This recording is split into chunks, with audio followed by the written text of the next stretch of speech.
Let's see what Bing has in store for us today, Saturday, the 20th of February, 2021.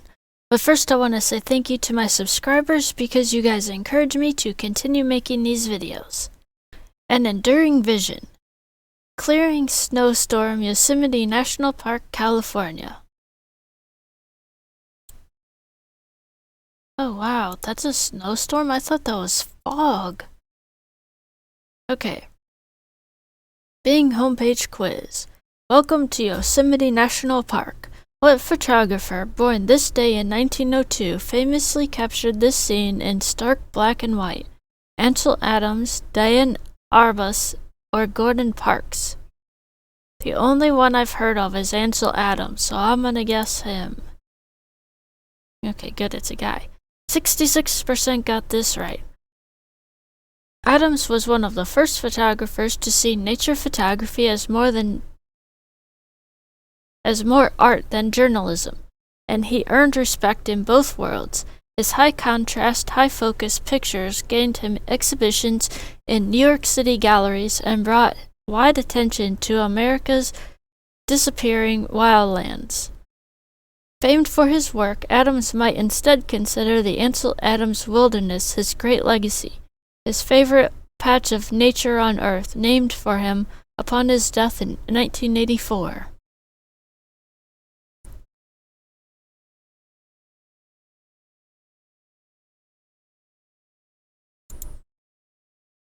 Adams belonged to Group F64, an art collective devoted to making photos in extremely low light, sharp focus, or bad weather.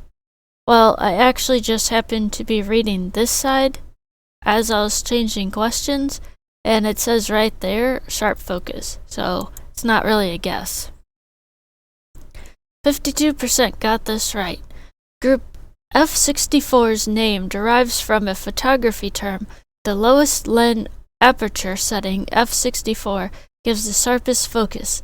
Adams's photos presented full ranges of subjects, both close and distant, in crisp detail within the same frame. Adams has a rare technical mastery of cameras. One of his most renowned photos was a one-take shot with no aid from a light meter.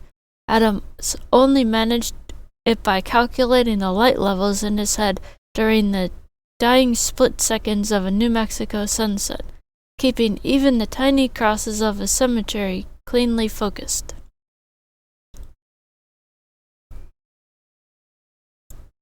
Next question. Before building his photography career, Ansel Adams planned to become a lumberjack, concert pianist, or priest. You know what? If you like nature, I'm gonna say lumberjack, as it may not make sense, but concert pianist, you know what? That was my third choice. That wasn't even my second. 38% got this right. Adams fell in love with the piano at age 12 and was a very quick study. At a Yosemite? Am I not saying that wrong? Because I'm looking at Yosemite. Is that supposed to be Yosemite? Okay. At a Yosemite art studio. Dude, I don't know what I'm supposed to say there. As a young man, he also fell in love with his future wife Virginia while borrowing practice time on her father's piano.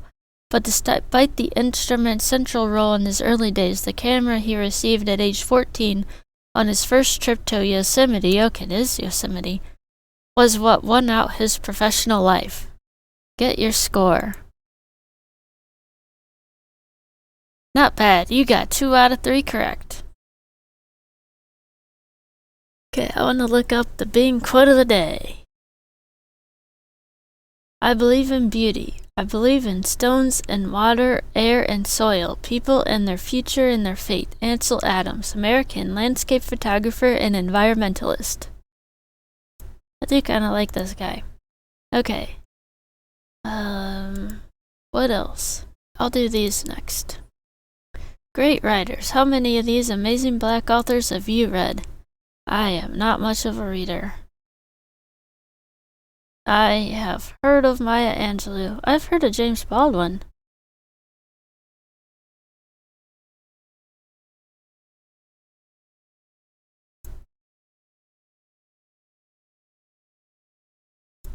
Okay. Daily poll. Pick your preference and see how you compare. Do you still consider Pluto a planet? It is a dwarf planet, so I say yes. 83% to 17%. Let me know what you put. Okay, last part. Wow. Okay, let's do that. An enduring vision of all the camera-wielding luminaries who've snapped this eastward view of Yosemite Valley, few can hold a candela to Ansel Adams, born this day in 1902. The legendary photographer of Western landscapes was given his first camera here in Yosemite as a boy. The national park was his favorite place in the world, and he returned every year for the rest of his life. Adams's style is one of the most recognizable in photography. Bright whites against deep blacks, with high horizon lines that leave most of the frame filled with landscape, a narrow lens aperture placing every tiny detail in biting focus. Unlike many photographers of the day who considered themselves more journalists than artists, Adams was a visionary. Instead of plainly documenting what he saw, Adams aimed to convey the enchantment, awe, and terror his beloved landscapes made him feel. Spending hours in the darkroom fine-tuning exposures to match what he visualized. Clearing a winter storm, the photo that today's image pays tribute to, was taken around 1937, depicting ominous clouds gathering around El Capitan and Bridal Veil Fall, whiting out the distant peak of Half Dome. While Adams had to lug a bulky box cameras and light meters into the wilderness to capture his vision, chances are you've got the whole setup in your pocket. Why not grab the phone of yours and venture outside and celebrate this legendary shutterbug's birthday with some masterful nature snaps of your own? Okay, that was interesting. And I wonder how I heard of him. So let me know what you think of this photo. See you later.